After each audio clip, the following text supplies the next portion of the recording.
দিয়েছেন, আগে কি এরকমটা করছেন? হয়তো একটা বছর কেন বিচার হলো না? না, বিচার হলো না বলতে বিচার যে হওয়ার প্রক্রিয়া বিলম্ব হচ্ছে।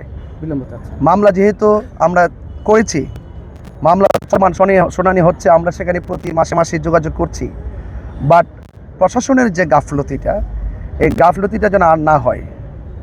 যদি আমরা সেই তড়িৎ গতিতে বিচারটা পেয়ে যেতাম, তাহলে তো অনেক মানুষ প্রশাসনের প্রতি আস্থা রাখতে পারত। আজকে যখন খুনিরা খুন করে পার পেয়ে যায়, তখন কিন্তু খুনিরা মনে করে এই দেশে যেহেতু খুনের বিচার হয় না, তাহলে আরেকটা খুন করে ফেলি।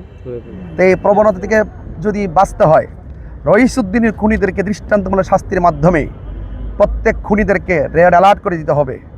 খুনি চক্র যত শক্তিশালী হোক, এই দেশে আইন আছে, আইনের সুশাসন আছে, বিচার আছে। এটা আমরা প্রত্যাশা রাখি। আমাদের গাফলতি বলতে আমরা সবসময় প্রতিবাদ করে আসছি।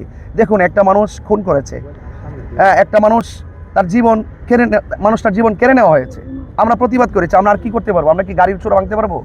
আমরা কি আরেকজনকে মেরে ফেলতে পারবো? এটা আমরা পারি না। তো সেই জন্য আহলে সুন্নাত ওয়াল জামাত বরাবরই শান্তিপ্রিয়। সেই জন্য আমরা দ্বার্থহীন কণ্ঠে বলেছি যে অবশ্যই তাকে, অপরাধী যেই হোক, তাকে বিচার আওতায় আনতে হবে। আমরা আমাদের জায়গা থেকে দিব্যি ওয়াজ মাহফিলে, রাজপথে আইনানুগভাবে আমরা আমাদের প্রতিবাদ চালিয়ে যাচ্ছি। এখন কথা হলো, প্রশাসন কেন সেটা গুরুত্বের সাথে দেখছে না? এটার জন্য কিন্তু সম্পূর্ণ দায়ী হলো সেই মব সংস্কৃতির অধিনায়ক ডক্টর ইউনূস সাহেব। উনি ইচ্ছা করলে একদিনের ভিতরে আসামিকে ধরতে পারত। এই বাংলাদেশটাকে একটা খুনের রাজ্যে পরিণত করেছে। তো আজকে হয়তো আমি, কালকে আপনি, একদিন তো আপনিও হবেন খুনের শিকার। তো এই জন্য কোনো ধরনের খুনি থেকে প্রশ্রয় দিতে নাই। সেই জন্য আমরা বিগত 2 বছরকে ইন্টারিম গভর্নমেন্টকে সম্পূর্ণ দায়ী করি। এই সরকার যেহেতু নতুন এসেছে, স্বরাষ্ট্রমন্ত্রীর কাছে আমরা সুন্দর করে স্মারকলিপি প্রদান করেছি।